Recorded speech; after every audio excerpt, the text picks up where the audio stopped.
Well, hello everybody. Looks like we're live out there.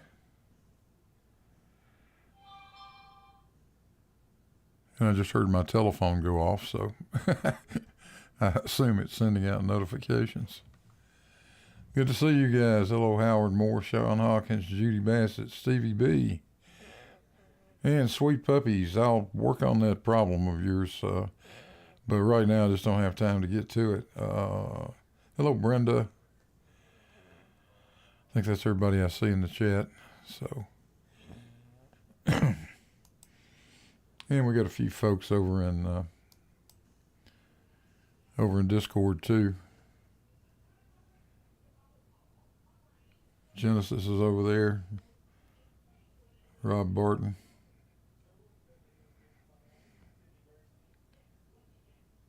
Alan Evans. Hi there from Sweden.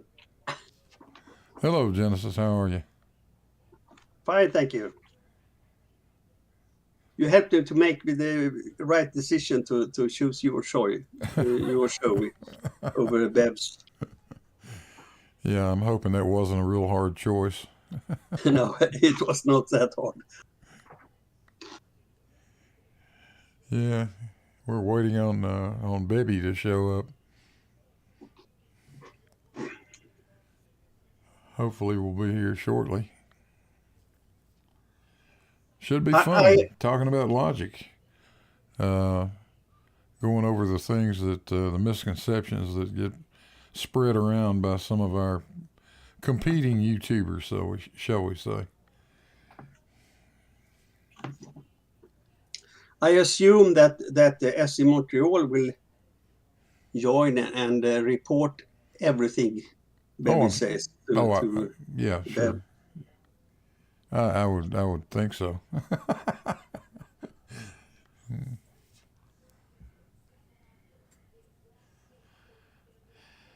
They haven't been very happy with me lately for some reason.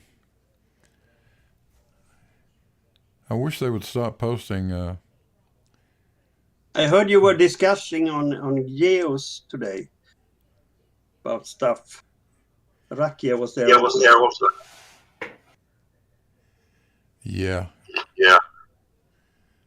You got your YouTube on, Genesis? If you do, turn the volume off on it.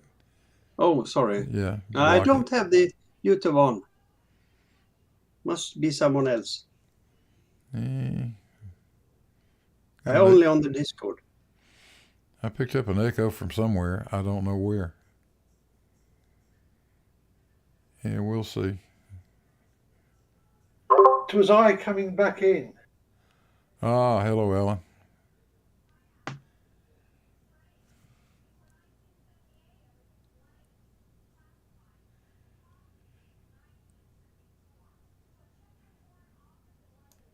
Yeah, so let's see if we can make a few more people blue out here in the chat.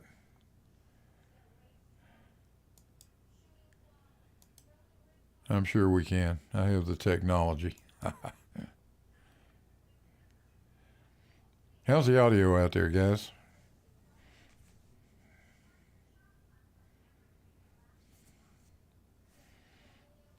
Way Too Dumb says, echo. Is it really? I need some audio from some of the participants here. Say a few words. Alan, please. Hello. How's it going? Yeah, let's see how that works. I think I have all the right buttons pushed, but you never know. Yeah. Hey, you got 32 people watching. Now, if we just had a Bebby, we'd be in great shape, wouldn't we? We would, wouldn't we? Bebby, hurry up.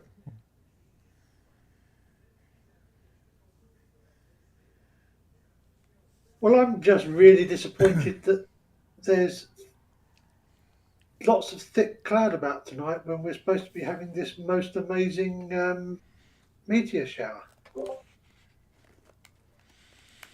I lost track. Is tonight the night? Tonight is the night. Well, yeah, the next sort of 8 to 12 hours. The next 12 hours, I think, is good for it. Is good for it. So Yeah, we're supposed to be passing through the tail of some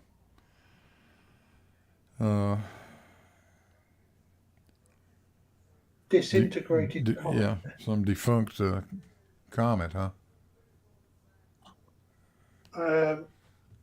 But one report I saw suggested we could be in for the thousands of meteors per hour if we hit it just right. What did you say? Thousands of meteors per hour. Per hour, yes. Is it that many? I That- didn't know. That is an awful lot. But isn't that pieces of the firmament that's falling down? Yeah, maybe.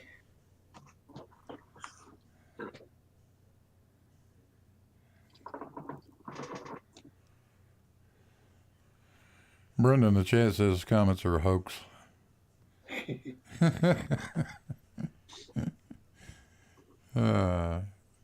I think we have a different definition of hoax, Brenda.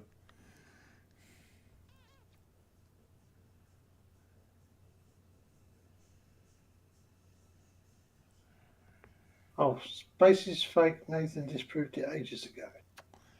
Right. Which one? Yeah, you do Too have a many- choice there, right? We've got lots of Nathans. I know it's got to the point where I have to be very careful about mentioning my son-in-law's name.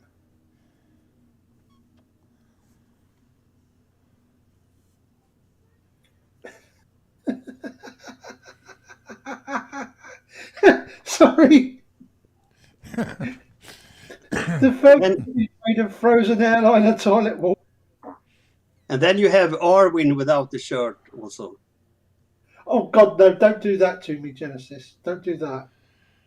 Oh, yeah. You can't unsee that image.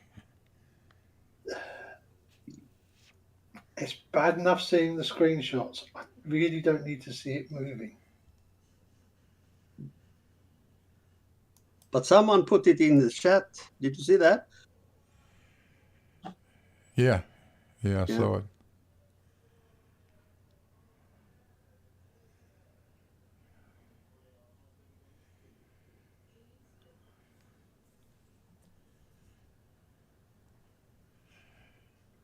Yeah, so welcome everybody out there. Sorry for the delay, Bebbies. The star of the show didn't show, or at least not yet. He's a little late. I don't know where he is. He was in the Discord chat a while ago. So I Maybe said, he is at Beb's. I doubt that very seriously. I doubt that also. I think he went from the channel totally. He was discussing this thing will be discussed tonight on Wednesday, I think, or Thursday.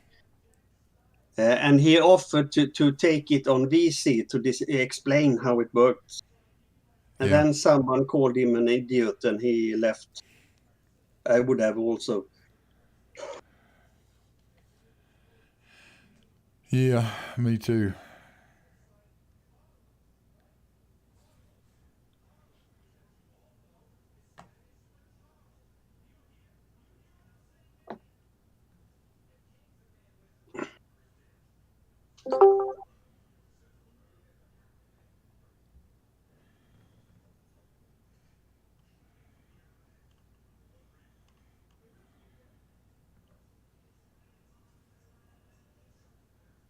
I see in the chat that Stark Order now have read on the LIGO and can inform us. But you, Blue, know everything about the LIGO, I think.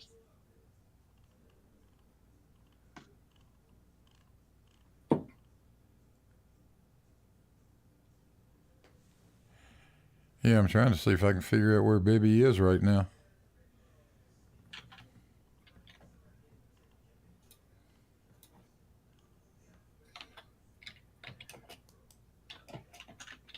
He's not online at the moment.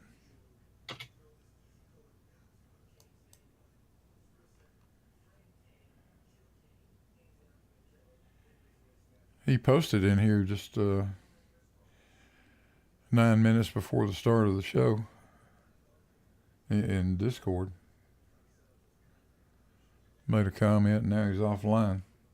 He might be having a computer issue or something. Yeah, but then he says it's a problem choosing between Blue and Beb? Question mark. That was the last thing he said. Yeah, yeah, I know. Yeah, he was messing with you for your comment. Yeah.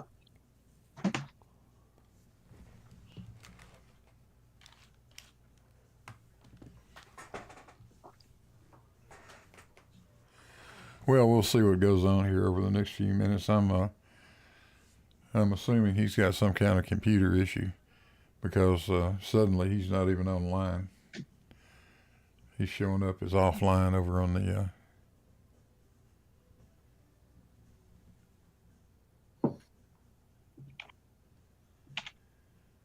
Yeah.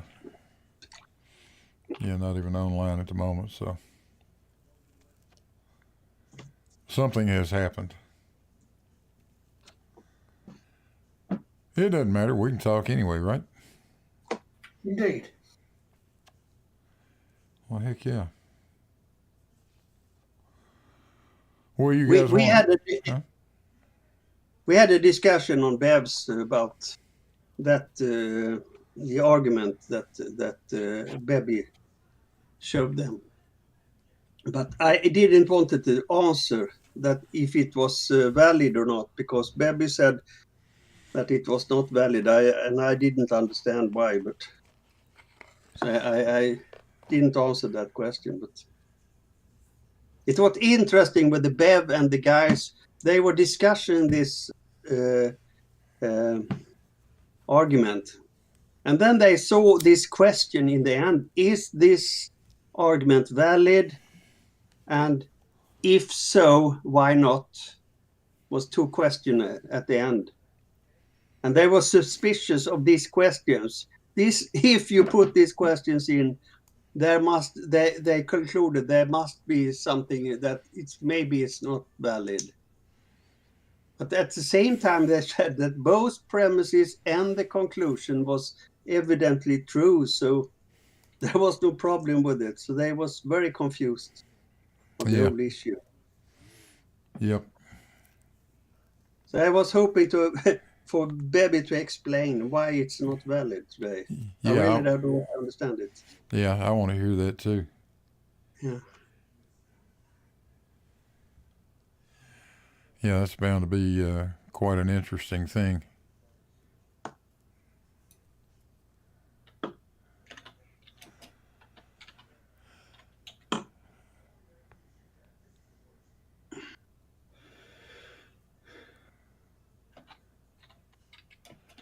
What have you been up to, Alan? Not very much. I had a very fun evening on Saturday because I babysat my grandkids for the first, both of them. So, you know, the fun with a 2-year-old and a 1-year-old. Although little Harry is certainly picking stuff up. Kept telling him not to go out in the hall, that we needed to keep the door shut in the living room. So, yeah, got to keep the door shut to keep your sister safe. So when he decides to go out into the hall the next time, he opens the door, goes out, and closes the door behind him. Very good. That's what I thought. I mean, he's not even 2.5 yet. Yeah, that's That's quite good for a 2.5-year-old.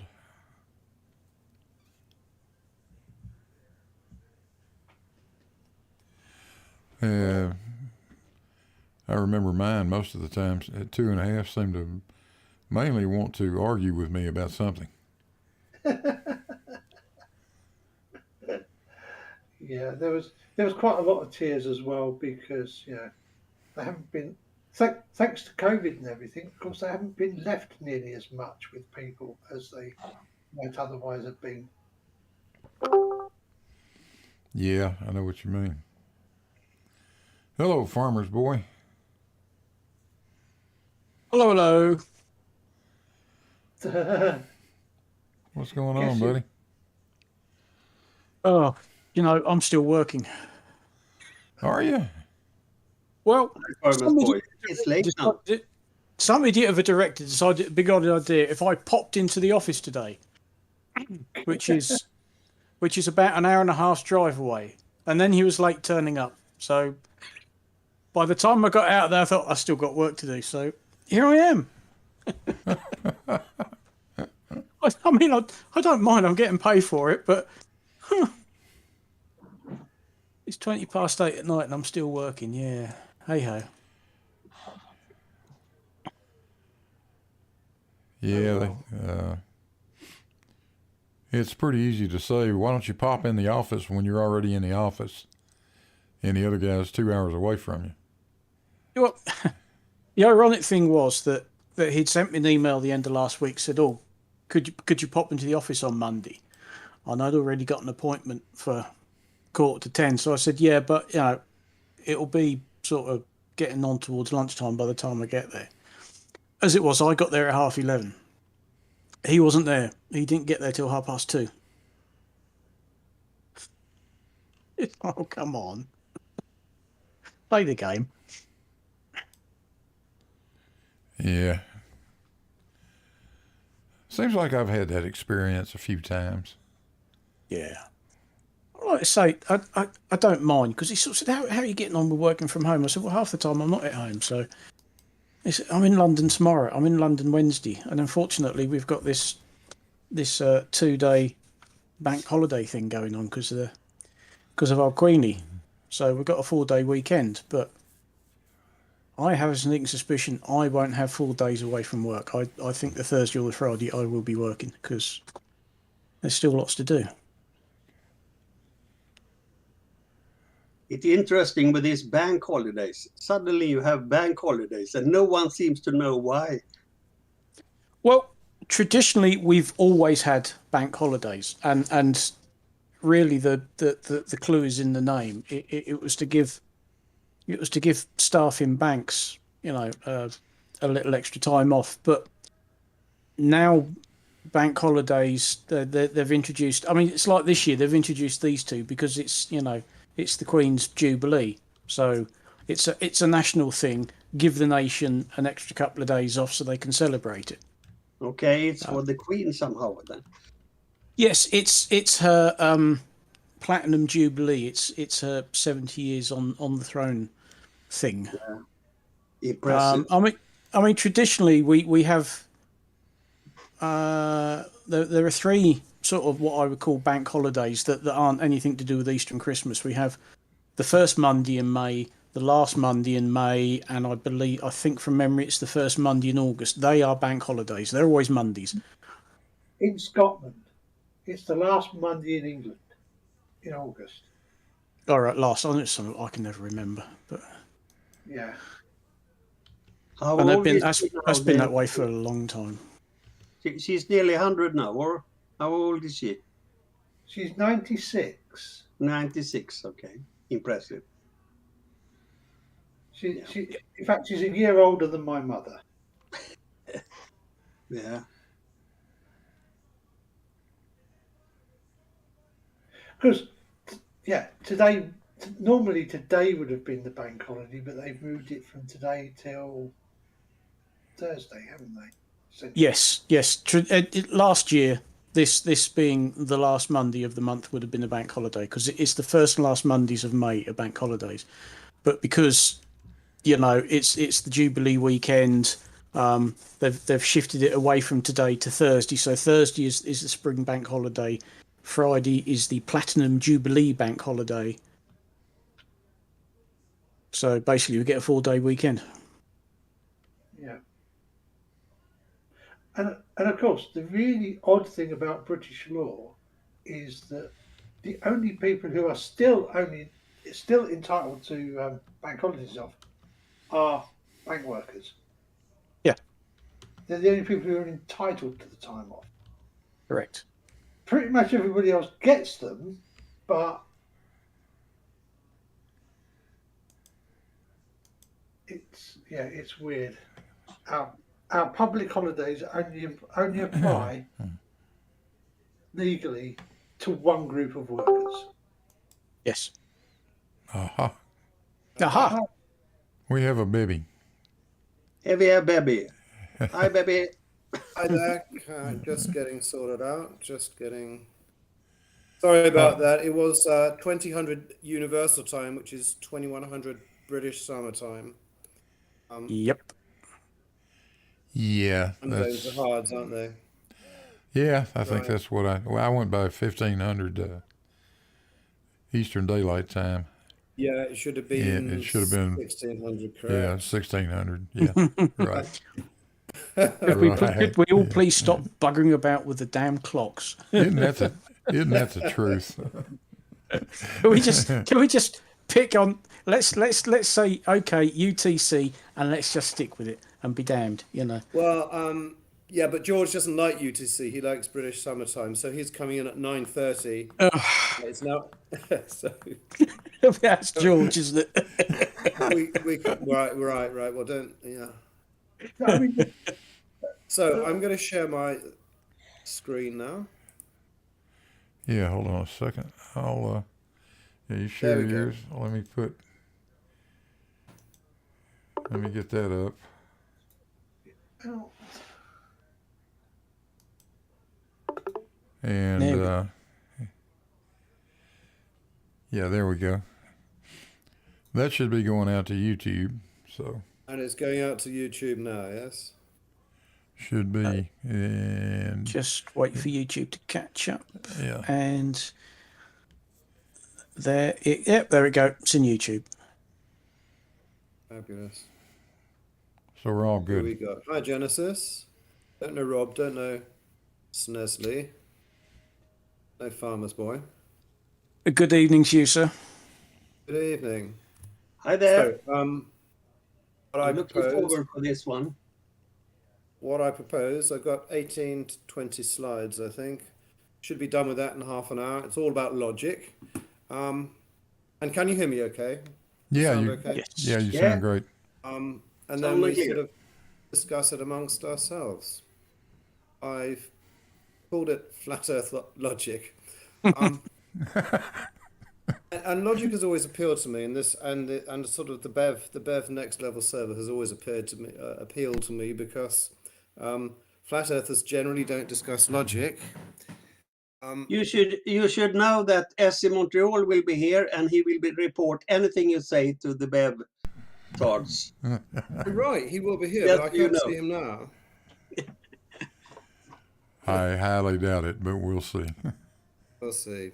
I've always thought logic, of all the sciences, logic is the one which it's impossible to get wrong because the rules are, once you kind of understand them, they're pretty simple. It's like, if you disagree with 2 + 2 = 4, then you have a problem. You're not rational. And for a similar reason, it's hard to disagree with logic. But this whole experience has actually sort of shifted my opinion a bit. But let's see.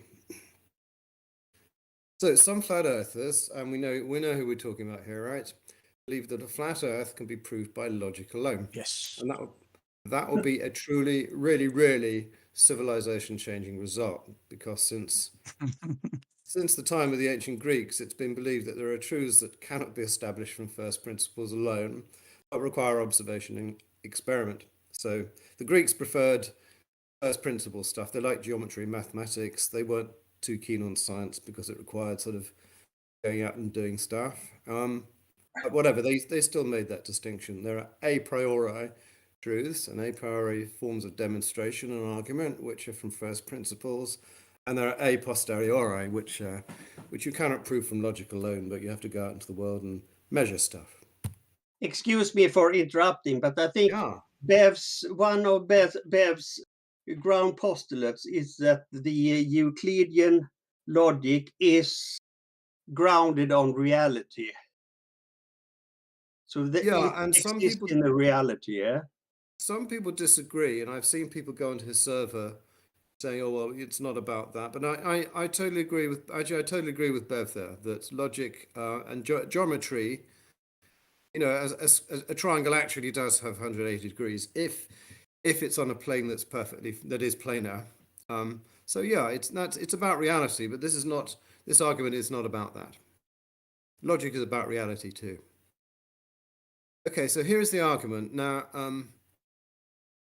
I'll give you the argument. Premise 1, all perpendiculars to the same plane are parallel to each other, or to one another, means the same. Premise 2, all perpendiculars to a horizontal plane are vertical. I've colored 2 of the terms in red for a reason. I'll come back to that. Conclusion, all verticals are parallel to each other. Now, I've presented arguments like this before on the next level server, and they've always complained, "Oh well, it's a straw man." That's not our argument at all. But I took really great care this time.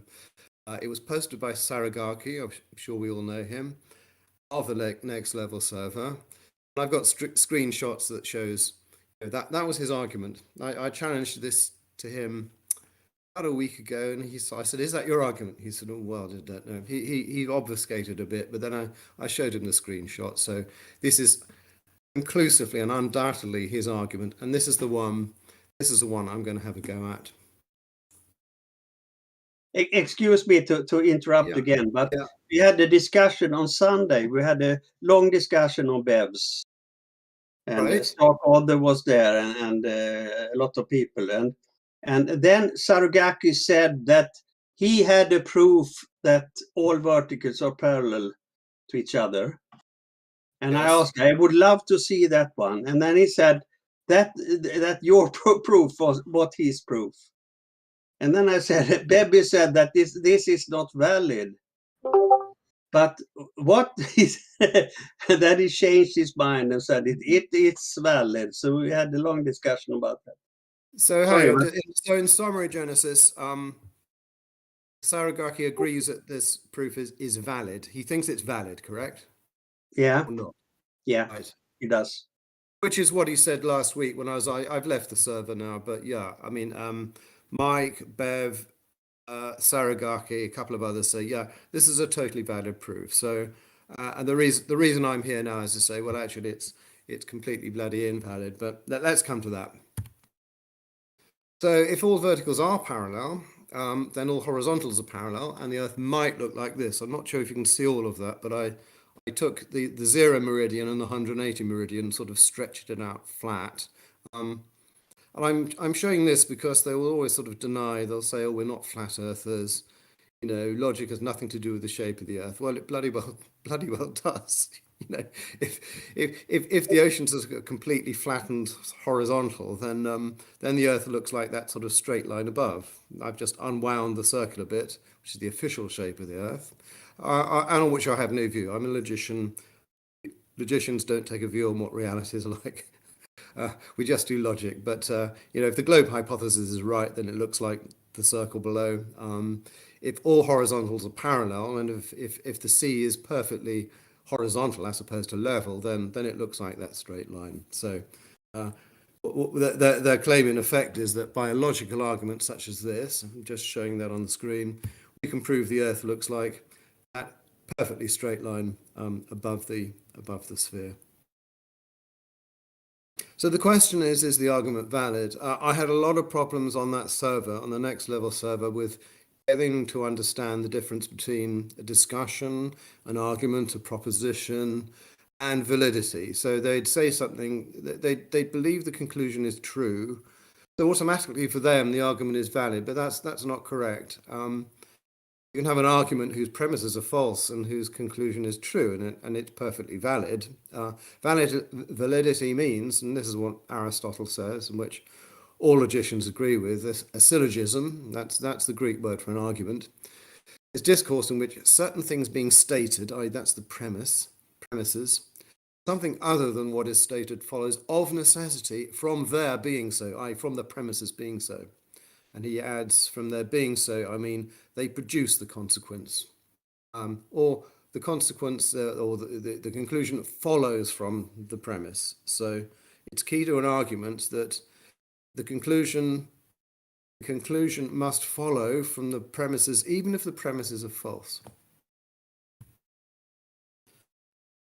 So, quite obviously, I showed that argument. I showed that argument to a couple of colleagues, and one of them immediately says, "Well, it's obviously false because it commits the fallacy of 4 terms." It may not be obvious. Now, this is why I put the 2 terms in red. So, premise 1 has 2 terms. The first is the one perpendicular to the same plane.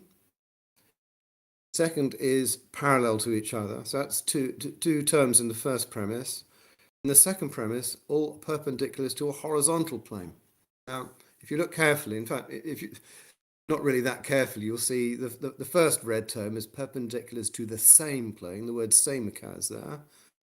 In premise 2, you've got perpendiculars to a horizontal plane or to some horizontal plane. You see they're different, right? Is that obvious to everyone? Very. Yeah. Yeah. Sorry. Hi, Yes. George. Yeah. That's Everyone been- agrees it's blindingly obvious. I'm asking that because it took me an awful long time to convince some of them that these terms really are different. They don't generally have an eye for detail, in my view. I have a question there. Yeah, go ahead. That the argument is valid, does it mean that it's well formed? I mean, in this example, the premises is not well formed in somehow, or Well, it depends, Genesis. What do you mean by well formed? I mean, they're perfectly grammatically and logically formed. So premise 1 is a perfectly well formed proposition, and so is premise 2. So it's well formed in that sense. Is that what you meant? yeah, but maybe you will explain that later. I will explain. It doesn't. Okay. All the 3 propositions, the 2 premises and the conclusion, are well formed in a logical sense. So they've got the quantify all. They got each proposition has 2 terms. So it's well formed in that sense. It's not well formed in that it doesn't have what's called a valid form. But I'll come to that. Okay. Bebby, you told me you were doing this at 9 p.m. and it's now not 9 p.m. I know. There's a story behind that. I said 2000 UTC, which is 2100 BST, but it all went horribly wrong. But let's not dwell on that. So Okay, here well, we are. I'll have to come back. I'm in the middle of eating. Yeah, you told me 9 p.m. UK time, Yeah, which is It was my Correct. mistake, Rumpus. Okay. Don't okay. get excited. Yeah. Well, I'm just okay. Unfortunately, Don't I worry have to about come it, back. Rumpus. Eat your supper. Oh, I'm annoyed. Okay, I'll be back later. Have a glass of beer and then come back. Only 1 glass. Where was I? Yeah, the fallacy of 4 terms. There are actually 4 terms in the proposition, but a valid syllogism must at least contain three and only 3 terms. So with fewer than 3, with only 2 terms, well, you've only got 1 proposition, so there's no syllogism at all. With more than 3, there's no so-called middle term to connect the terms of the conclusion with each other. Here's an example. I think it's always hard, sort of arguments with lots of words in them, to see what's going on. Let's have a slightly shorter argument. So from this, from reptiles are vertebrates and iguanas are lizards, nothing at all follows. You have to add a third premise, lizards are reptiles. And you'll find iguanas are lizards, all lizards are reptiles, so iguanas must be reptiles, and all reptiles are vertebrates, so all iguanas are vertebrates. If you add that third premise, if you don't, then nothing follows. And that's the 4-term fallacy. An argument with 4 terms cannot have a so-called term. Is that obvious? Again, It is now, yeah, at least to me. is everyone else okay? Oh yeah, that makes sense to me. Makes sense. I'm a bit slow, but it will come soon, I think. Okay. And I dropped a very. They really just didn't understand what was going on with that presentation. I gave a presentation last week, and the whole idea was to give them enough sort of information about sort of ordinary logic to see that that argument, the Saragaki argument, was just not valid. And I dropped a strong hint. I said, if you look at the red bit, every syllogism must have a middle term. You must have one term that's common to both premises and which disappears when you move to the conclusion. I gave an example there. They just went down a big rabbit hole. They saw the word horizontal, and then that sort of caused them to chat about all kinds of things. But and I dropped a hint elsewhere, but they didn't get it, and then they started shouting at me and calling me rude names. So that was that. So let's try and fix the argument. Now here, I've done this before, that server. If I sort of show one of their arguments is not right, and they then try and fix it, they say, "Oh, that's a straw man. We never gave that argument." Well, okay, this time I'm fixing it by changing perpendiculars to the same plane to perpendiculars to a horizontal plane. So you do have a middle term now. So premise 1, all perpendiculars to a horizontal plane are parallel to each other. Premise 2, all perpendiculars to a horizontal plane are vertical. So you've got the middle term, perpendicular to a horizontal plane, occurring twice and disappearing in the conclusion. So I fixed the problem of no middle term. And to avoid the criticism, this is a straw man, that it wasn't their argument. Well, actually, it is their argument, because I got a second screenshot, which I've hidden away somewhere. Saragaki gives a number of versions of his argument, and he's given this version as well. So there's no straw man objection here. And then let me ask, well, is that argument valid as well? Well, no, it's not. It's called the fallacy of illicit minor. And again, it's easier to see if you have a simpler example. So here's the fallacy. All cats are fish lovers. All cats are animals. Therefore, all animals are fish lovers. Now, can you see why the conclusion, which may or may not be true, why doesn't that follow?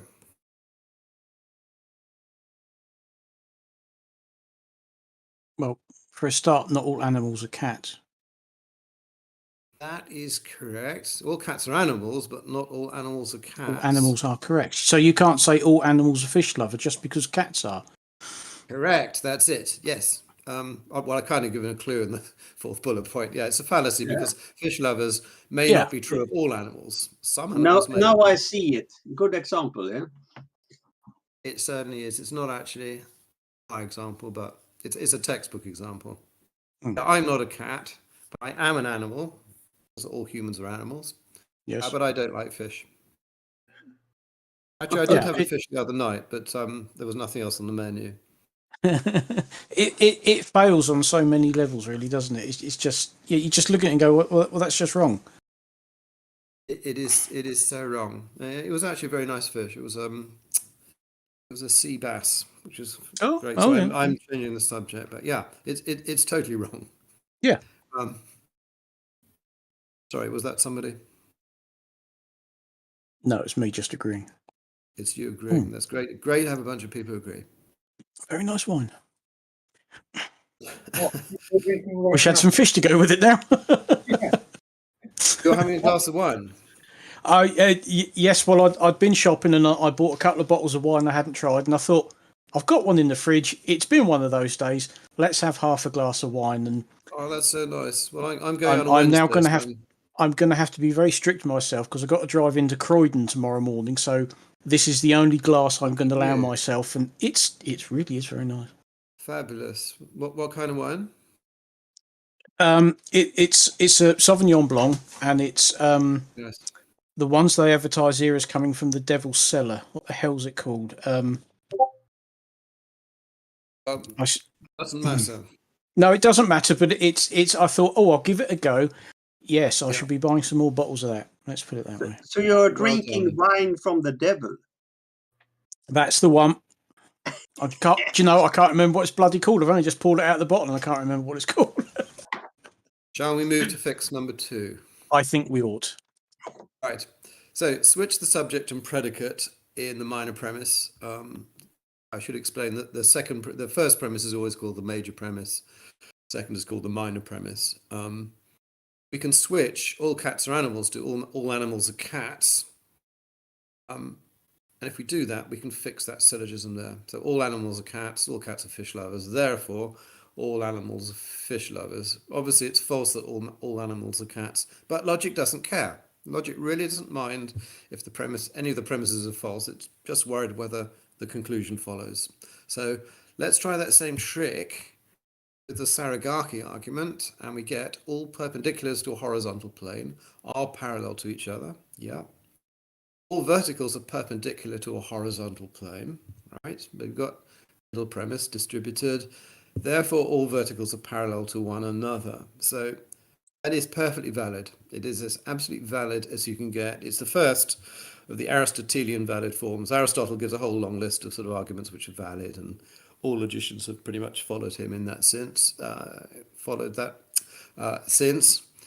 And that's what I was saying earlier. Logic is almost like 2 + 2 = 4. We've got this list of valid arguments.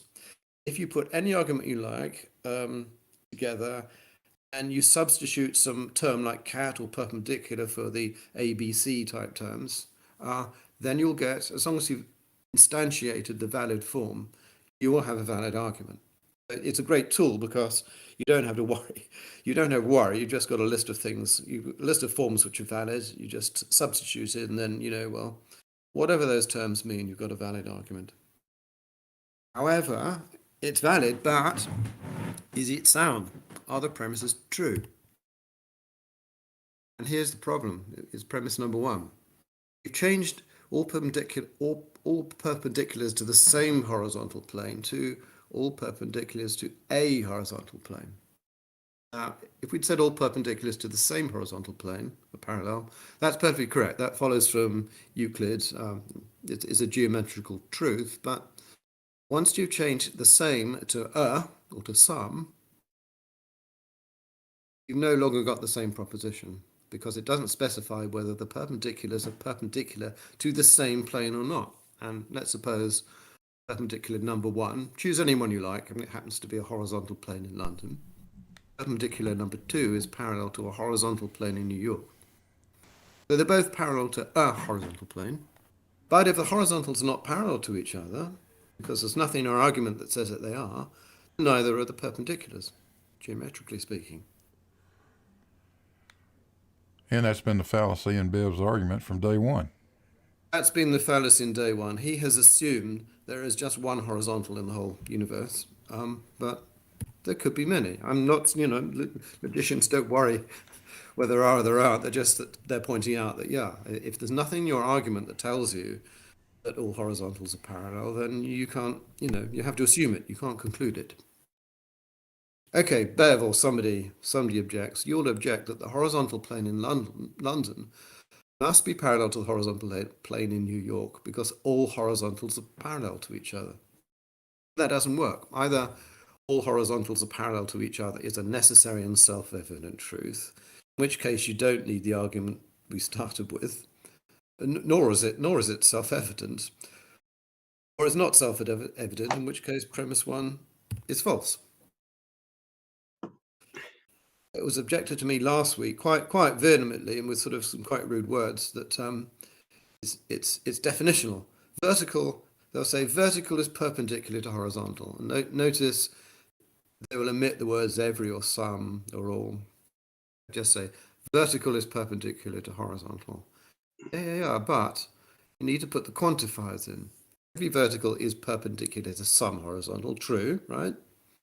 Every horizontal is perpendicular to some vertical, yeah, right.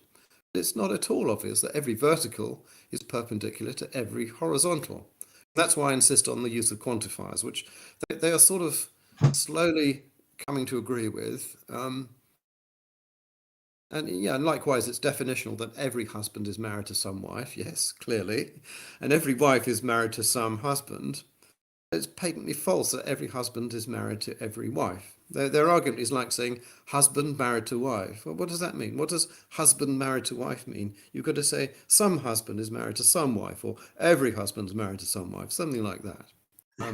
You've got to put the quantifiers in. But once you've done that, you get something that's obviously false. Clearly, every husband isn't married to every wife, nor is every vertical perpendicular to every horizontal. They will perhaps say, well, it's self-evidently true that horizontals are parallel to each other. Well, for a start, if it's self-evident, why do you even need an argument to prove that? Just sort of say it and say, well, it's kind of obvious. But it's not self-evident. You have to define horizontal and vertical somehow. Suppose we define it, as we should, as a plane perpendicular to some plumb line. And all horizontals are parallel to each other is true if and only if all plumb lines are parallel to each other. But that, there's the more than one plumb line, more than one. As soon as you hang a lead weight from a bit of string, you have a plumb line. You can have 2, 3, or hundreds or millions of them. They're all different. Why does it follow automatically that they're parallel to each other? That fact has to be determined by observation. And just to close any loophole, I proved that 2 of the arguments they've given cannot be fixed. There can be no logical argument that proves that all horizontals are parallel to one another, or that all horizontals are parallel to all verticals. So the first version of the argument commits the fallacy of 4 terms. The second, the fallacy of illicit minor. The third is valid, but the first premise is not self-evidently true. Probably not true at all. Now, is there some other purely logical a priori argument that would work? Yeah, well, if there were exactly one plumb line, and if we define horizontal plane as a plane perpendicular to P, the plumb line, then we can construct a valid and sound argument. But observation tells us there are many different plumb lines, and it does not follow from the meaning of the term plumb line. Any 2 plumb lines are parallel to each other. A plumb line is simply something we observe to hang in a certain direction.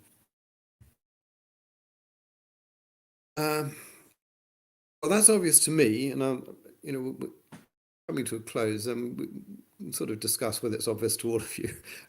But I have a problem that I thought logic is obvious, and so going on with logic is like. I have a question, if I'm allowed. Yes. Yeah, I got a phone call here from Bev, and the previous example you about London and New York, you never mentioned Paris. Therefore, your example is wrong.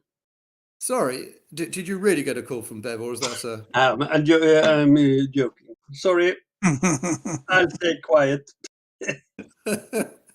Yeah, let's discuss that later. So it's false. It's false for 2, but could be true for 3. Is the objection? Is it? Well, let's come to that. But just going back to elementary logic, it's not actually that elementary. It is a difficult subject because it has lots of sort of technical terms like proposition, term, argument, syllogism, and I've taught it, and a lot of students find it challenging. But there is here, I think, an extreme Dunning-Kruger effect that.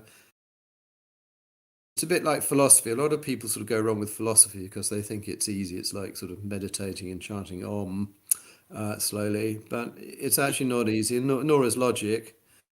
Unlike mathematics, mathematics is obviously hard, and people know that they're not good at mathematics. But I think people imagine logic must be easy, and then they think they're better than they actually are. I asked the guys at Next Level Server if they'd actually read any logic textbook.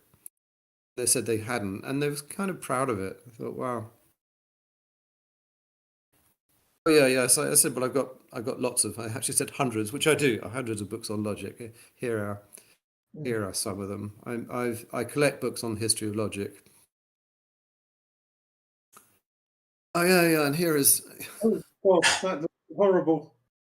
That's horrible. Well, people hate Isn't it it for just? the design. I've got Let no me issue with laugh. the design, but this is Saragakis. He sort of disowns it now, but I'm certain it was Saragakis, and he certainly showed it with sort of pride.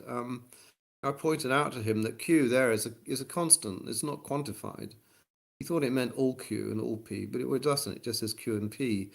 And he's saying Q perpendicular to P, therefore Q parallel to Q and P parallel to P. I pointed out that made absolutely no sense whatsoever, and he got quite upset by that. Bless. That's Dunning-Kruger again. The more ignorant you are of a subject, the more you sort of confused about whether you are ignorant or not. So in summary, shape of the Earth cannot be determined by logic, therefore only by observation. That's it, I think. Yeah. Yeah, I think that the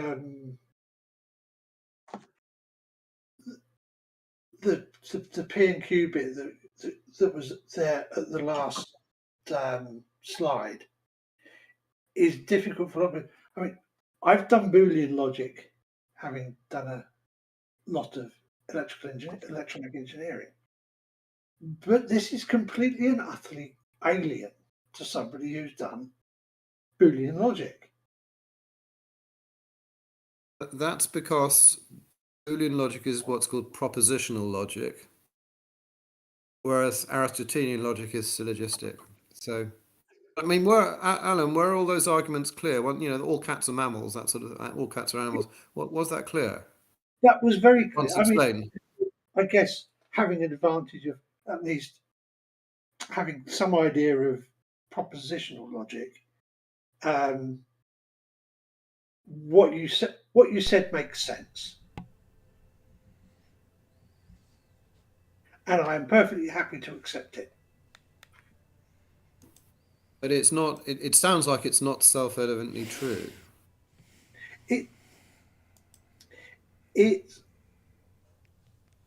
It's just different, and I don't want and I'm probably sort of somewhere well on the left.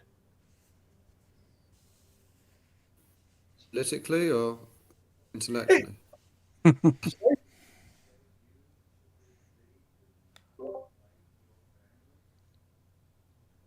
I have a question, if I may. Yeah.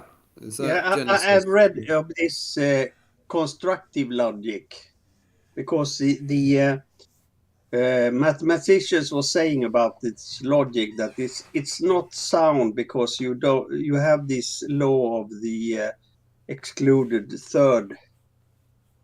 So they started to say that the definition of truth is not that something is true. It's that you have a proof that something is true. Yeah, I'm familiar with that. That's constructive logic. That's part of the sort of well-known modern philosophy of mathematics. But first, I think that's questionable. But second, this is exactly what the next level guys say. They will say, well, the world started out sort of straight and true and good, and we had Aristotelian logic, and that was all fine. And then it all got messed up towards the end of the 19th century with non-Euclidean geometry and sort of non-standard mathematics. This was why I was very, very careful to talk all in terms of the so-called traditional Aristotelian logic, so they couldn't make that objection. So one could object, yeah, well, actually, there are many logics, but I'm not saying that. I'm just saying this is just standard classical formal logic, and we can all agree on that. We can all agree that the all cats like fish argument is invalid. So that's what I'd say to that.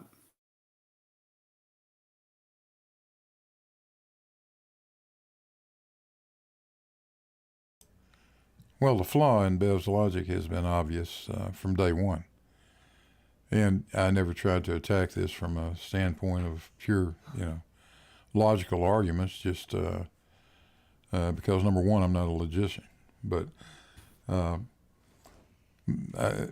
going way back, I think the first time Bev and I ever encountered each other, I said, here is the problem. You were making the assumption that all horizontals are the same. All Yes. horizontals are parallel to one another at the very least. But really what you're saying is they're all the same, and that is not a statement that you can just simply make. You're going to have to show that. You're going to have to prove that first. And I think, and he just absolutely doesn't hear of it. Mm. Yes, agree. Yes, because you don't have to prove anything because it's obvious. Aha, yes, that's a good cop out. And don't forget, of course, that they approach this horizontal and vertical business completely arse about face.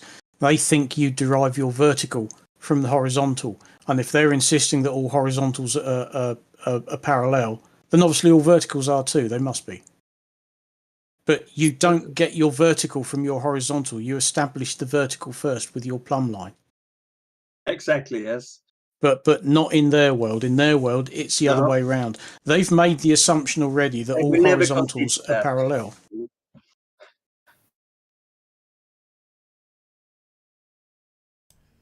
Yeah, exactly. Yeah, sorry, go on. No, that's it. That's exactly what they're doing. And, when you start with a false premise to begin with, it's hopeless. Well, you take it back even further. Bev's very first, his ultimate first principle, the entire foundation of his argument, that level is horizontal. And that's wrong. And if your very first opening shot, everything that you've built everything upon, if that is wrong, then I'm sorry, you've just built yourself a house of cards that's just going to come tumbling down because your initial premise is faulty. Everything that follows from that just gets, this is going to be abysmal English, just gets more wrong. If you know what I mean. Yeah. That's right. Wasn't Bev on Ranty's channel from the beginning, or where did he start his journey? I can't remember, to be honest. He just seemed to spring up out of nowhere. I don't really follow the Flat Earth channels because I'm sorry, I'm quite attached to my brain cells. I'd like to keep them, but that is his whole premise. Most of these flat earthers have got, I suppose, what you could call a unique selling point. They've all picked something to stick to, and Bev's is level is horizontal. I'm not going to do the voice. But that is the found. It's not flat. Yeah, but that's been his foundation from day one. And I know that halfway through his journey, he's suddenly become not a flat earther, but he had stickers all over the place saying research flat Earth because he was a flat earther, and for whatever reason, he's now decided that they're not flat earthers. But we all know that they are. But when you base your entire thing, whatever you want to call it, on the premise that level is horizontal, then I'm sorry, it's just going to be a shit show. Start his journey. Was it on Ranty's channel, or was it on Nathan's? Or no, I don't think he was. I don't think he's ever been associated with Nathan. I don't think so because I can't see those two getting on. Okay. Well, he's been on Nathan. I'm sure he's been on there, but I don't think that's where he started, was it? No, I don't think so. Just coming in here from a I have a background in logic, not much in science. I have to say, when I first came to this whole thing, I thought level was flat, planar. That's the ordinary English understanding of the term level. I'll grant you that, yes. I looked at a few books on surveying with the help of sort of other people on this, and I saw, there are clear definitions of the term level, which says something like follows equipotential surface of water or something like that. Is that right? Yeah. Well, so it's all about definitions. Clearly, if you define level as horizontal, and remember, you can define any word as you like. If you define it that way, then it all follows. But we don't define it that way. But that adds yet another very thick layer of irony, because as you've just said, when you looked at it at a surveying point of view, if you're looking at the definition of the word level when it comes to defining the shape of the earth, then you start looking at the surveying terms. Well, right from the very start, Bev was trying to present his credentials as being somebody experienced in surveying because, look, I've got a qualification in surveying. And he was getting the surveying, the term level that we use in surveying and such, like he was getting it wrong. So that like I say, that just compounds the irony of his mistake. That brings to another interesting point, which is the different kinds of falsity you can have. You can have someone in good faith saying someone like Aristotle thought. He thought the speed at which an object falls, the rate of acceleration is proportional to an object's mass, which is false. But that was a well-intended, good faith falsehood. Yeah. There is an actor on the stage saying something which is false. Excuse me. But is not trying to deceive. So the definition of lying is saying something false, knowing it's false, and with the intention to deceive. And there's also something called denial, which is where you kind of know it's wrong. You kind of know, but you're so committed to some kind of worldview that you get what's called confirmation bias. Yes. Where you so strongly believe something, and sort of Orthodox Christians and others, sort of fundamentalists, sort of have this problem that so much of their whole sort of worldview and sort of sense of identity is bound up with some kind of belief they have that they'll just ignore or put to the back of my mind any doubts they may have. So there is something, and I mention that because I've shown to Bev, and I know others have shown to Bev, he will say, well, all surveyors are sort of, planar surveyors. There's no such thing as geodetic surveying. Then you get some sort of manual out or textbook, and he said, look, Bev, it says here, this is what it says about, this is the definition of level. And it seems like he can't accept it. And the others simply just will look past it or shut their eyes, right? Yes. Yeah. Well, that's who is it? Jesse Kozlowski, Larry GPS. The main surveyor, he will not even mention the words Maine and surveyor together. I think he calls him the gentleman from Maine because he won't acknowledge he's a surveyor. And I think the problem is because he knows full well that all of these guys are experienced and qualified geodetic surveyors, but he's insisting that that's not real and they're all planar surveyors, which is the limited in training in surveying that he got many moons ago. And that to me is puzzling because being interested also in the psychology of logic, I had quite a good discussion. It was quite a civil discussion 2 weeks ago on that server. And we were talking about, truth and falsity and lying and honesty and so forth. And they came across as quite genuine and honest, and they were saying, well, how can these people, the globers, how can they sort of, they call it cognitive dissonance. Yes. And I just found it bizarre that they seem to genuinely believe all this, but at the same time they've been presented with evidence, like the fact of the surveying qualifications, what surveying manuals say about the sort of what level means. I find it bizarre. I mean, Bev also at one point used to sing the praises of the Ordnance Survey, a rather marvellous English institution that's been doing wonderful things cartographically for many years, until they spoke to him directly on Twitter, basically explaining why their maps have a distortion because they're a 2D representation of a spherical Earth. And I'm sure you've seen them. They've been reposted all over the place many times. These three Twitter responses, because it was, obviously they couldn't fit it all in one go. I have seen that. I've been on that server, and the occasional sort of person will come in and post these sort of things. Yeah. So ever since then, and the others have seen this. Oh yeah, but prior to that, he would sing the Ordnance Survey's praises from valley, lower mountain. Now, oh dear, no. Don't raise the subject. He's got nothing good to say about the Ordnance Survey. Those Twitter responses were somehow aimed at somebody else when they were directed straight at Bev. It was and then it was, maybe it's not somebody who works for Ordnance Survey. Maybe it's somebody else just having a bit of a laugh or something. His beloved organisation had basically told him to stop being so bloody stupid because the Earth's a sphere. If you've got that handy, put it in Discord. Let me have a look. I have it filed away somewhere. Yeah, I know I've got it somewhere too. That would be useful because Bev says he's going to. They're obviously got their own show on tonight, but he said, "Oh yeah, they're going now." Blue, and I'm sure you won't object. He says he wants to go through what we're discussing right now. So, he does that anyway. He does. He does it anyway. Yeah. Whenever, I mean, the other day he was going through Blue's stream that he did last week. Yeah. Because I got, he's listened to us talking. I got several mentions, and he did at one point sort of say, I wonder if Armour's will be coming in and talk to me about water levels. No, I'd rather perform my own appendectomy. Thank you very much. I've got absolutely no intention of joining their server and talking to that idiot about water levels. Yes, I was actually asked by Bev to join his server because I said I was extremely model afflicted. And it is his Monday model afflicted. There's nobody more model afflicted than me, I can tell you. You're in more ways than one. model afflicted, aren't you? Yes.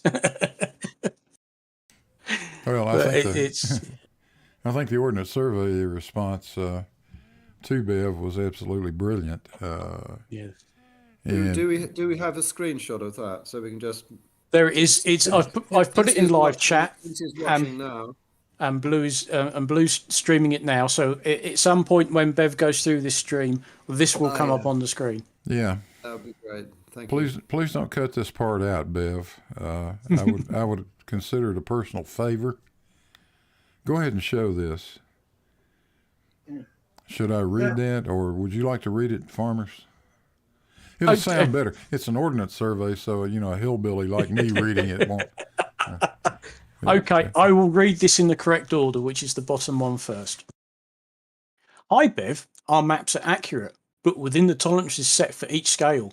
You have to remember that we're producing a 2D representation of a 3D feature, and allowing for the curvature of the Earth, we produce our maps as accurate as possible. There is also relative and positional accuracy, and relative accuracy is usually more important to map readers. For example, at 1 to 2500 scale, that's 1 centimetre equals 25 metres, at a distance of 100 metres, we allow a tolerance of 98.1 metres and 101.9 metres for 95% of the overall distance. It can get very technical, but our maps and data are as accurate as we can produce them, but you have to allow for distortions as the Earth is curved. Hope this helps. Yeah. Now, I'm not a big Twitter user, but even I can figure out that that's from the official Ordnance Survey account, isn't it? Correct. That has the little blue tick next to it, which means that account has been officially recognised and authorised by Twitter. That is the Ordnance Survey Twitter stream.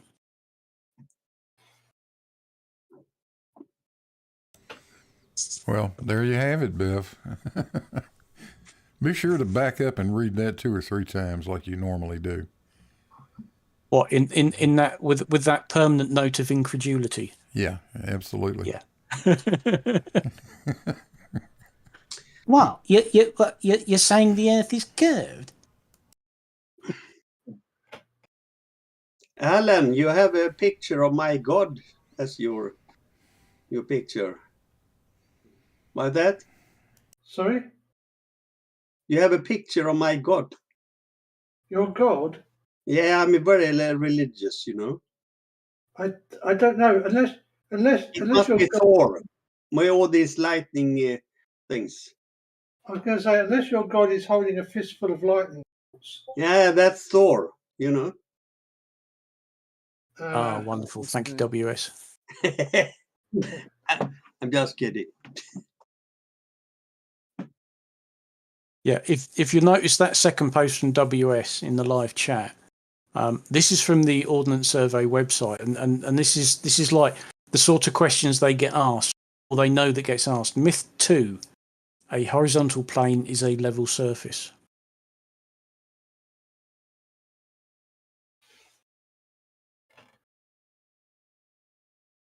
So, this isn't the first time that they've been asked these questions, or somebody said, "Oh, well, a level plane is a horizontal plane is a level surface." So, this is something that the Ordnance Survey has put out. This is a myth, and this is why it's a myth.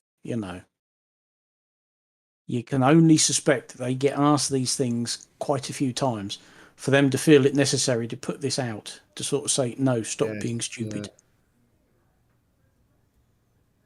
Which is a bit sad, really, in this day and age.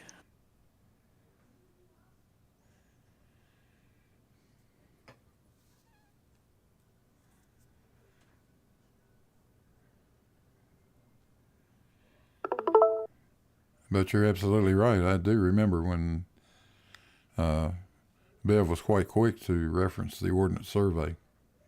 Yes. And anymore, he won't touch these guys with a 10-foot barge pole. No. No, not at all. Won't go anywhere near it.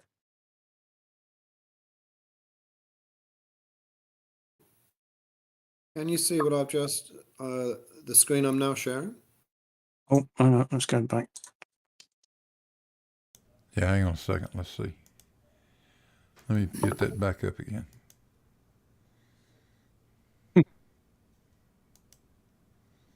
Okay, go.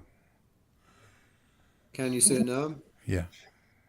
This is from a very famous essay by philosopher Harry Frankfurt, and he recognizes the usual stuff like lies, dishonesty, bad faith, denial, but he says there's another category of falsehood, which is what he calls bullshit. And he wrote a philosophical essay on bullshit, and he talks here about a bull session. Each of the contributors to a bull session relies upon a general recognition that what he expresses, i.e. the bullshitter, what the bullshitter expresses or says is not to be understood as being what he means wholeheartedly or believes unequivocally to be true. The purpose of the conversation is not to communicate beliefs. Accordingly, the usual assumptions about the connection between what people say and what they believe are suspended. That's important. Statements made in a bull session differ from bullshit in that there is no pretense that this connection is being sustained. They are like bullshit by virtue of the fact that they are in some degree unconstrained by a concern with truth. So I wonder sometimes, but particularly with Bev, who has quite a good sense of humour in my view, I wonder if there's an element of this particular kind of bullshit that you'll sort of say something that he obviously knows from the sort of the verbal body language, as it were. He obviously knows what you're saying. Yeah, I know that. I know that's bullshit, but he sort of laughs it off. So I just wonder if, in the case of Bev, at least, he's just having a laugh. What do you think?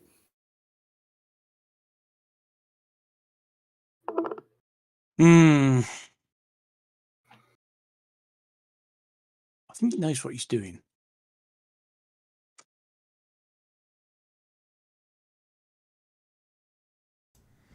Yeah, I'm sure he knows what he's doing. I showed him an early version of the argument in a form which a trained eye could spot was sort of invalid, and he spotted it right away. And I thought, well, he's not stupid. He's not stupid. He saw it was wrong. Then he went back to some other kind of bullshit.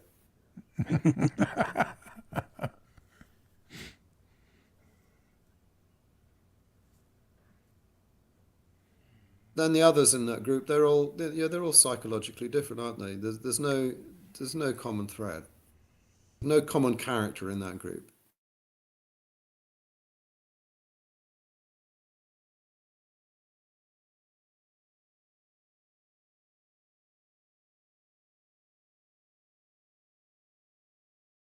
What you mean, other than the willfully ignorant?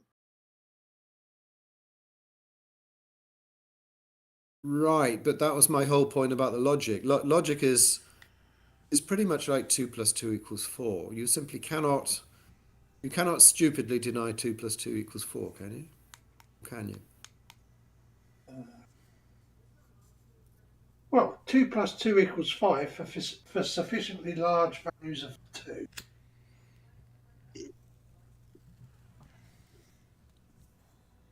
Not Sorry, really, sorry, engineer's joke. oh, sorry. Right. Very good. I was thinking about this Kurt Gödel proof that all logic systems is incomplete. The incompleteness theorem. Wouldn't that be something for the flat earthers to take up? To show For that God's sake, all don't, logics are don't incomplete. suggest that. Or That's a horrible idea. maybe I should not say that. You're seriously suggesting introducing the flat earthers to Gödel? Yeah, why not? He's very dead now, but anyhow. I think it was 1938 when 31 when he proved that. I think the whole proof is at least 2 pages, isn't it? And it's highly mathematical. Yeah. But it's flat very earth are you interesting. going to go to? It shows that in every logic system there are statements that you cannot prove or disprove. So no logic system is complete. Yes. Yeah.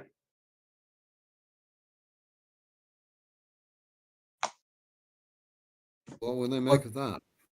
No, it probably doesn't have any meaning or something, but it's interesting. But I think in the beginning of the 20th century, they have a goal to show that the mathematics could show everything. Yeah, It was yeah. complete, and he devastated that with that proof. So it was devastating. Yes. Yeah, I did suggest to Bev that I said you could prove things, but also B, you can prove that you can prove things, and that's what validity is about. So in a relatively simple system like Aristotle's, you can prove which proves are valid and which are not correct. But he struggled with that. The idea of proving the proof, he struggled with.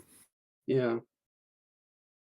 Then I have a critique to both you, Bebby, and the Rampus, or you are trying to prove things to these flat earthers, but they have no intention to listen to anything. Their only intention is to prove that you have some fact errors or something. They have nothing. They don't want to know the truth. They just want to know, to prove, to show that their beliefs are the right. They believe their beliefs are true. Yeah. Some of them sincerely believe that, and they believe in the idea of proof to sort of support their beliefs, don't they? If they believe that, then you have a conversation that you can engage them with. Yeah, but all the proofs you give to them is not, there is no meaning to it, because you just disregard them and say, discuss something else instead. So Then you get back to the problem of good faith. If they really are in good faith, as they they seem are to not be, in good faith. Yes. and the proof would be that they're looking at stuff that they're just ignoring. They're deliberately looking past something that they must be aware of. Therefore, they cannot be in good faith. Is that your point? Yeah, exactly. Yeah. What will Bev say when assuming he's watching what we're doing now and talking about now? What will he say to that? What will he be saying now? I think he is 100% knows that what he says is wrong, and he's just playing his story. I think he is a troll in the ultimate meaning. So he's just heard you say, let's assume it's tomorrow, he's just heard you say that he's a troll. What will he say to that?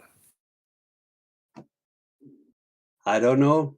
He seems to We'll have see. We'll find out. some liking to me. I have giving him so much bad things that he should have banned me for now, but he never does. He's not banned you now. You still go on the channel, right? I'm still there, yes. Yeah. For the moment. Yeah, for the moment. Maybe because I'm a you could, silly Swede. Yeah, You could pop over there now, couldn't you? He's probably still going on or something. yeah, I will do Oh yeah, that. he's still streaming.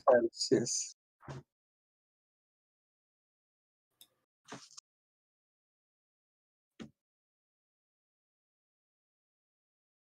So, I mean, from the beginning, he was not interested in your proofs, Bebby.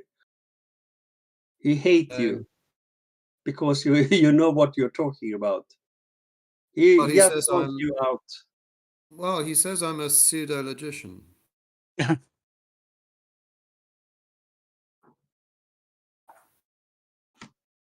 Well, they blow hot and cold on that. Some of them will say, "Well, you are obviously not a logician," but there's this odd mixture of deference and arrogance. They'll sort of say, "Well, Bebby's taught this." Well, if they're right, then I haven't taught it. Saragaki kept trying to find out what the two books I'd published were. So Yeah. that suggests. And then he have all these terrible person in the chat with this. I am so bad with names, but this Sarugaki and this terrible person. What is called? Mike. Mike Jones. Yeah, he's terrible. He knows nothing of anything. He's just giving silly things to everyone. Well, you say that, but I thought he was a troll for a long time, but then he came out with this rant in his own voice. He very rarely speaks, but he came around with this rant the other day. It was just saying I was a fucking liar, I was dishonest, I was a con man, and it was so intense. I felt, well, this guy really believes it, right? So one he seems to be in good faith. He truly believes it. But also he can be quite smart. There was a guy called FPV Angel. Now FPV Angel has this idea that the Mercator map is correct, and that you can't go east. You can't get to the east side of the world by going west, or vice versa. So the world ends at the international date line. Right? So you sort of get to that whatever Prospect Island or whatever it's called, you get there. The sort of some kind of chasm there, and the universe ends. And Mike quite correctly sort of picked up on that as being sort of clearly not true. And he straight away produced all this stuff from Flight Radar 24, showing the aircraft flying over the Bering Straits. He found a couple of them turned up, one of them being in the Navy and had actually sailed from San Diego to sort of part of Russia or somewhere in the Pacific, crossed the date line. So he obviously he's smart. He's smart and appears to be sincere, but appears to have a block. Appears to have a block when it comes to sort of uncovering the truth. He's an idiot. Unfortunately, he lives only about 20 miles from me. Mike Jones. No, not Mike Jones. Sorry, I thought you were still talking about PVA. I was talking about Mike Jones. Sorry. That's the problem. I'm trying to read the side chat and listen to what people are saying. Sorry. Genesis was talking about Mike Jones, correct? Yeah, I was talking about him, yes. Yeah.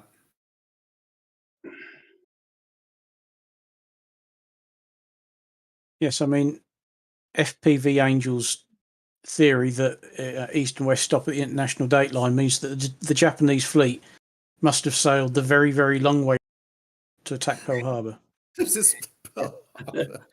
Now there is a meme on the internet of somebody saying, look, and somebody's taken that projection of the Earth and drawn a wobbly line all the way from Japan, which has to go all the way across the Indian Ocean, all the way across the South Atlantic and come up through the Pacific. And it's like, yeah, right, that's ridiculous. But I think FPV was thrown out, wasn't he, of the next level? I don't know. It wouldn't surprise me. I don't know. All I can say about FPV is it's a 3-letter acronym that's very common around here. N, November, Foxtrot, November. Normal for Norfolk. Yes. Right. So it's FPV. FPV lives near you, Alan. Is that Yes. right? Yes. The Angel lives in Norwich. Thank you, Right, Anamorphic. I knew his somebody would get it. accent. His accent seems to be a Geordie accent, I thought. He definitely lives in Norwich because his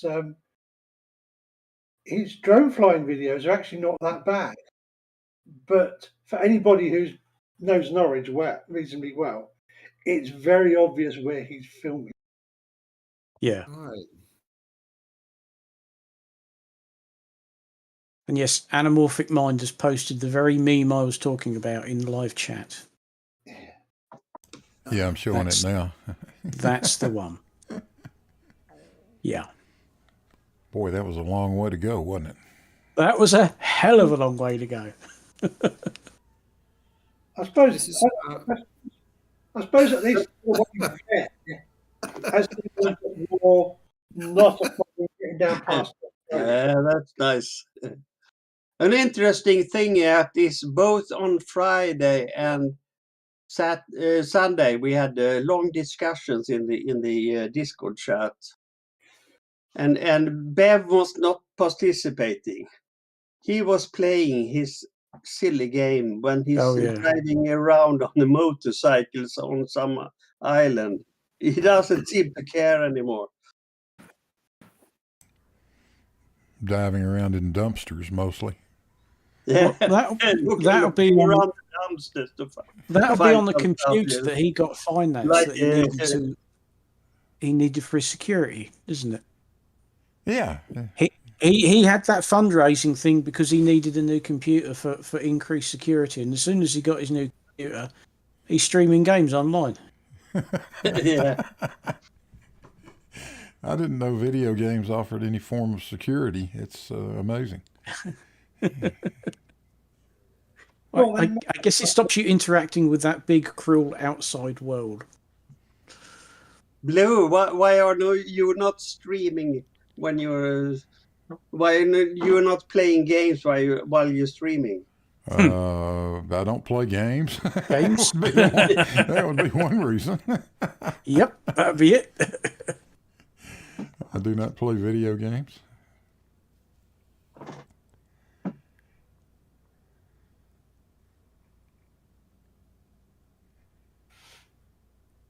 Yeah, and that has not helped his that hasn't helped his viewership very much either. On one of those streams, he's lucky to see 30 people, and half of them are sitting in the chat with him. saying rude things. Yeah, absolutely. Do we get any money from these low viewer figures? Nothing significant, that's for sure. Okay. So all his money he's get is from Rakia, Yeah. And Mike Jones. Oh yes, and Mike Jones. Rakia also gave a lot of money also, yes. Well, a fool and his money are easily separated. Oh. Indeed.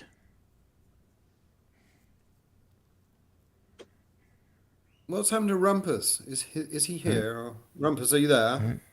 Oh, No, he's dead. No, he's muted and deafened. He was I think when you started he was eating his dinner, but that was an hour ago. So he should have been finished now. Yeah. Well, one would have thought so. Yes.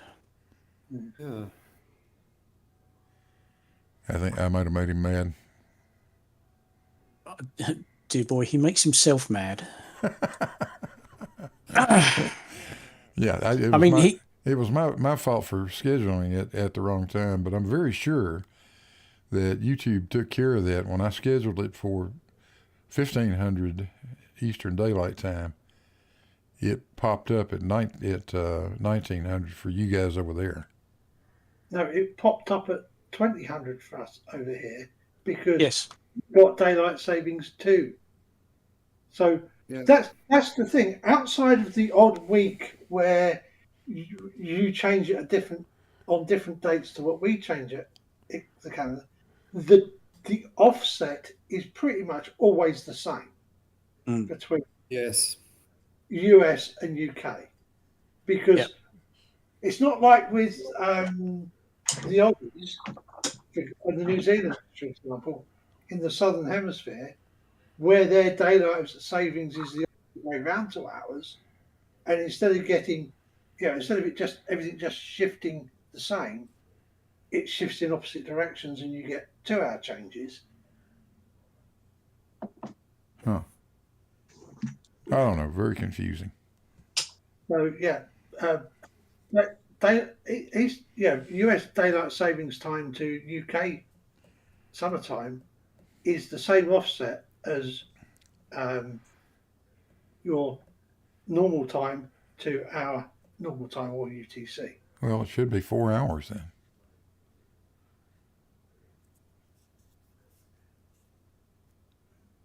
No, it's 5 to the East Coast.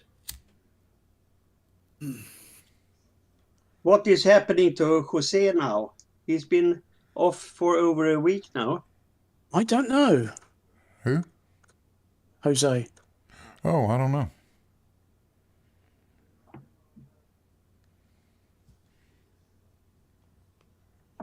I thought anyone must know what he's about. Yeah, I really don't know.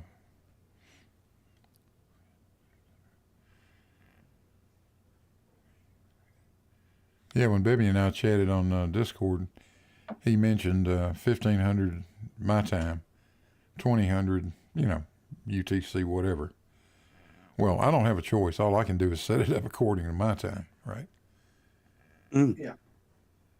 But the stream notification that I've been getting for about a week in my suggested feed is it has the correct UK timeline. That would be BST, correct? This time of the year, yes. Although oddly, it uses UTC on box on my TV, which always confuses the heck out of me because it comes up. Yeah, I always computer. use UTC, but I think I might stop there. I on the assumption UTC is less confusing, but I think having talked to a few people, it's probably more confusing. The advantage of UTC is it never changes. There is no daylight saving on UTC. It is always the same time. Yeah. But it clearly causes mishaps. But if you look at the Blues YouTube channel, you always get the correct time when he's going live. That will be his local time, correct or not? No. It will show your time for you. All right. Okay. Yeah. Yeah. If a stream's been pre-announced, it will have the setup start time on it, Right. and will be in your local time zone. Yeah, that's what confuses me. I'm looking at their chat now on the other channel. It says Bebby will soon bore the shit out of them and they will come here trolling. How about that? That's a possibility. Should we all get into Bev's channel now and trolling? Yeah. Oh, Could be fun. Do what you like. I don't care. I'm not suggesting it, but if you feel like doing that, go right ahead. I will probably try that, yes. Unless you have something interesting else to talk about. No, we've kind of done with the logic and we're just chatting. So yeah.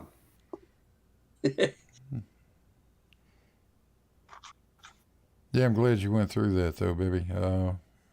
Thank you. Yeah, it was very interesting, Bebby. Thank you very much. I hope so. I hope you're not saying that, but thank you very much.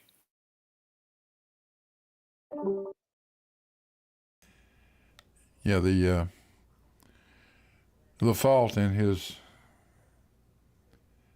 logic has been obvious from day one. Yeah.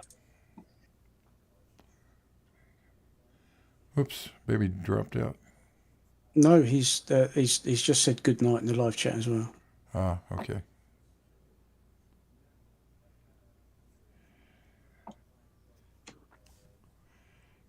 Yeah, there we go. I'll give him a thumbs up.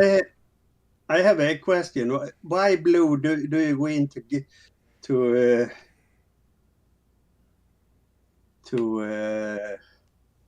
I lost it. Welcome to my brain. Maybe I Damn, should retract and really go to bed instead. I really want another glass, but I need to be a good boy because. I have no glass tonight. No, well, what time? Oh, I've got to be in Croydon for 9. Oh shit! Yeah, that's an early start. You had several bottles, you said. I only bought 2. I didn't. I didn't go mad, but I thought I'll get a couple. They can't be that bad. And yeah, I think the next time I think when I need more wine because my kitchen's got a little built-in rack for like sort of 6 bottles, and that's full at the moment. So once I hit the reorder level, once I get down to 2, possibly 1, then yes, I should go and get a few more bottles. That's very nice and reasonably priced, I thought. I think it's about £6, £6.50 a bottle, which ain't bad. Oh, wow. And where is it from? Oh, God, hang on again. Let me have a look. I did find... £6 is not much. No, it's not really. Not these days. It's, what's it called? Casillero del Diablo. No, that was the devil wine, yes. Yes, that's how they advertise it over here in the UK. From wine from the devil's cellars, like whatever. I'll settle for the continent. Yeah, I'll just open it up to see where it actually comes from.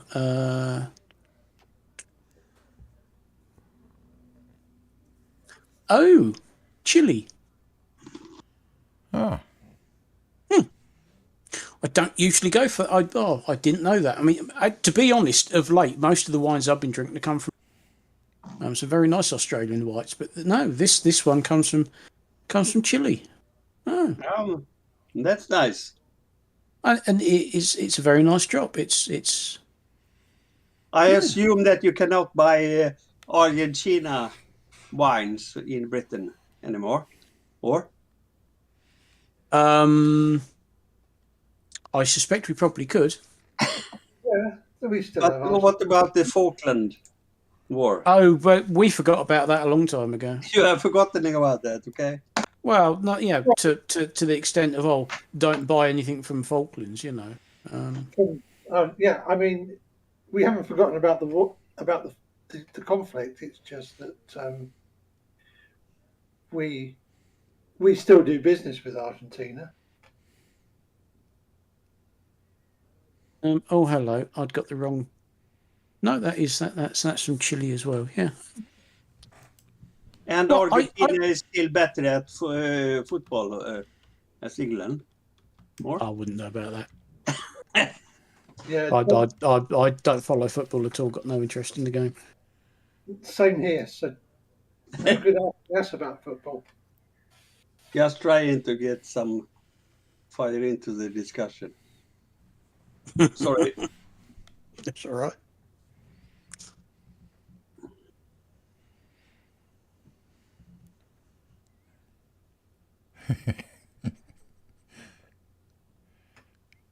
Just looking at the YouTube live chat. Our friend Gary Wybinger just can't get over Coriolis. Oh, he didn't, did he? Is my 2 cents Gary? Yeah. That explains a lot. Oh, yes, that's a bit of a giveaway, that comment, isn't it? Yeah.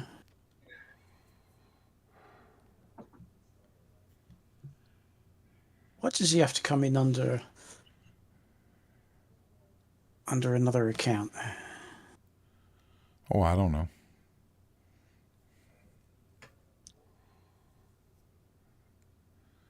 Fine by me. I don't really care. That's okay. Yeah. I'm just reading the comments from George here. And you say, I recommend that you choose Bev over Blue. Go on, babe, make a fool of yourself. Let them ridicule you when you do not pick up nuances in English language. Okay. But maybe try that now. Yeah. George was just having some fun. Yeah. He was in here for a minute. I don't think he ever said anything. No, he was in and listening. Well, I assume he was listening because he was muted, but yeah, didn't. Yeah, I saw him too. Yeah. Yeah.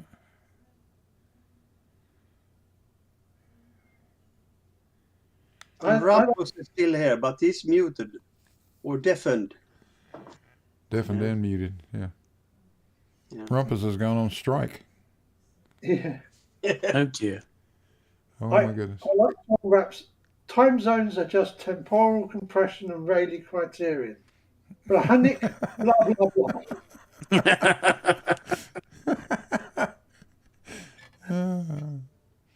It's a pseudo perspective 2D representation of a 3D world or something. Shut up, farmers. Oh, I didn't. Sorry. That still doesn't trump fractal barotropic shoaling for my money. 2D versus 3D has been an ongoing argument all day long over on Geos. Oh, has it? Oh, right. Sorry. Didn't realise that. Yeah. My God, can those people make a mountain out of a molehill? But it's really, really easy to translate from 2D to 3D and back again. Oh, yeah. You know, we have lots of transforms that will do it.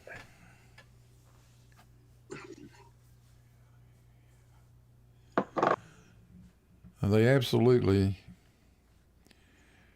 refuse to acknowledge the fact that surfaces are two-dimensional. Of course. They cannot get over that. That really screws them up. Is that the surface of a sphere is 2D? That just sends them into not just the surface of a sphere, surface of a cone, surface of a cube, surface of a poodle. They're all 2D surfaces. Yes. Yeah, there was a long discussion about that on Geos today, and you were there, Blue.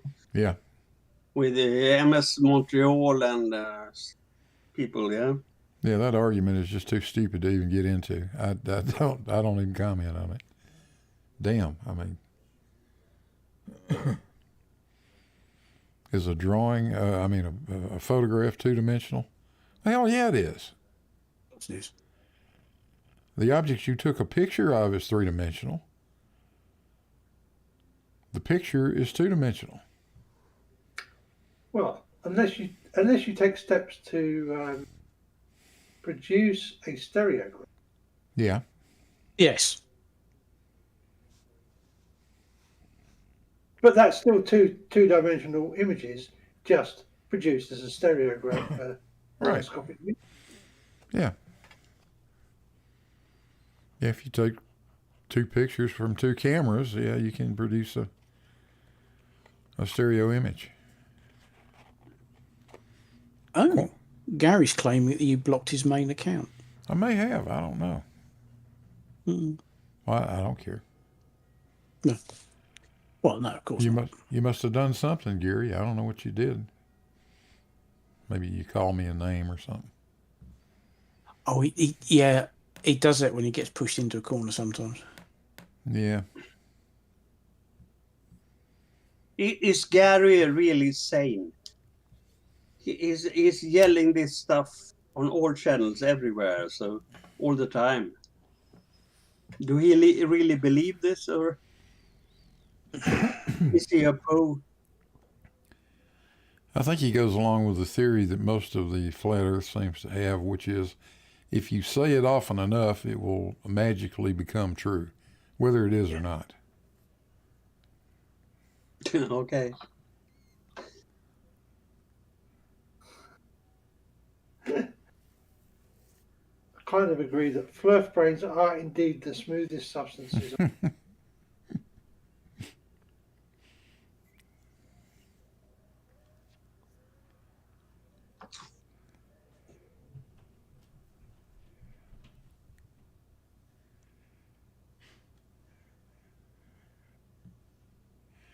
Yeah, I wish Rumpus would pop back in.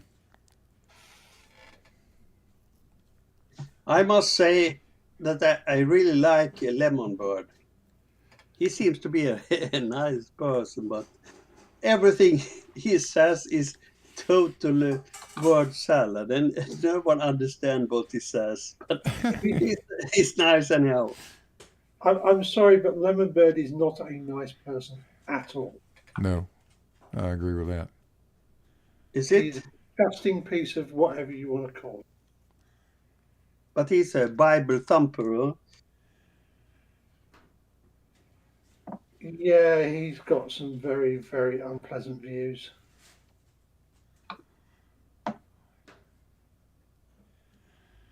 Well, he can hold any view he wants to, but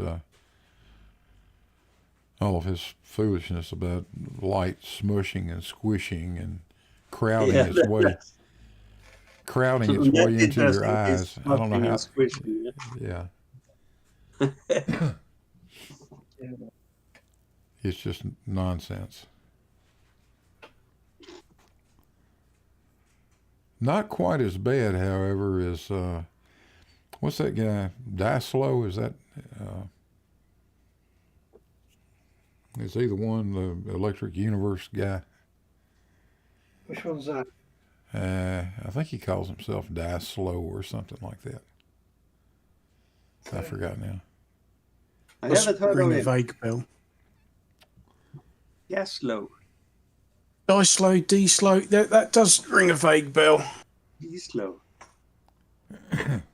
Yeah, I heard him this morning on, I think, sometime in the last day or so, talking all that bollocks. Oh yeah, Truth Nerds is saying he's a Ken Wheeler parrot. Ooh, nasty. Oh, Ken Yeah, Wheeler. yeah, that's right. He is special. Yep. That is by far the biggest load of horse shit you'll ever hear. Even Lemon can't top it. Not even Lemon can do that well. no. But what about QE?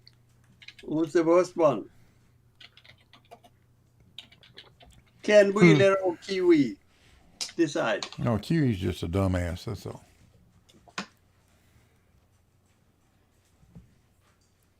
That's the only thing you can say for QE.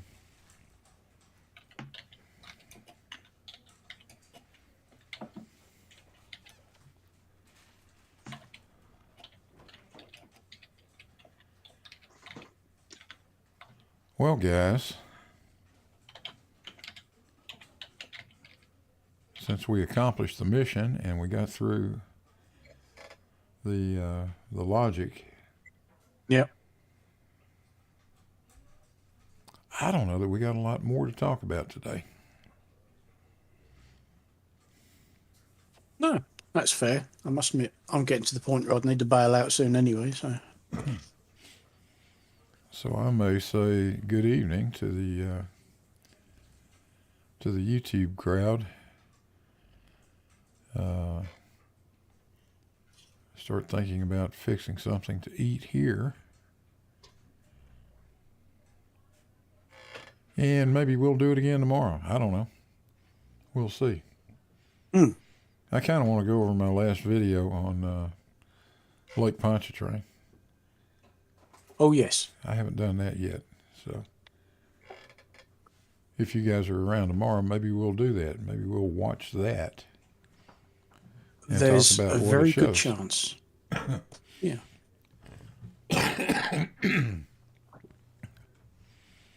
Yeah, I'd like to go over what that actually shows. And because really, I think it was a brilliant photograph on the part of Rakia Well, Rakia, the Globe Earth hero. Yeah, absolutely. Hey, shout out He- Rakia. He takes. What He takes. is not a globe browser?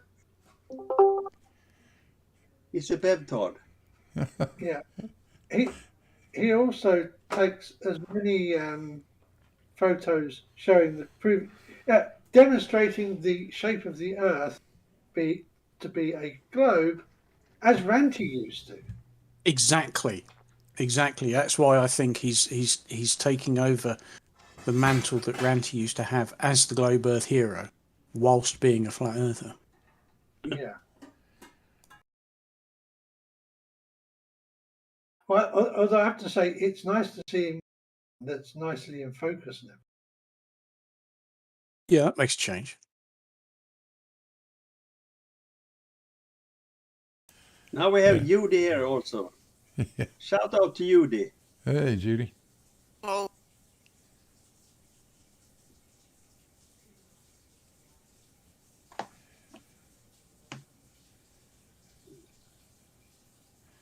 Yeah, Rocky put 7 comments on that video in rapid succession.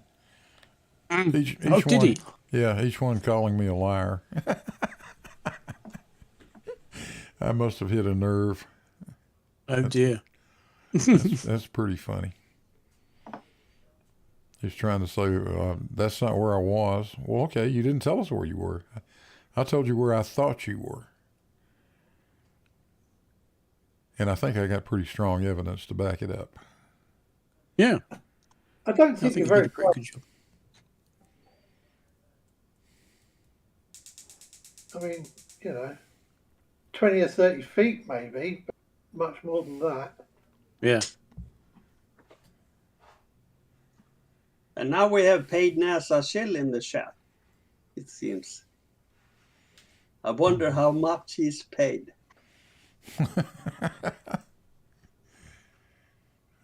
Where is he? Oh, I see him. Yeah, there he is. All right, good night, YouTube. We'll probably do this again tomorrow. You guys take care. I'm out of here. Thanks, Blue, for the show. It was nice. Good night, Peanuts.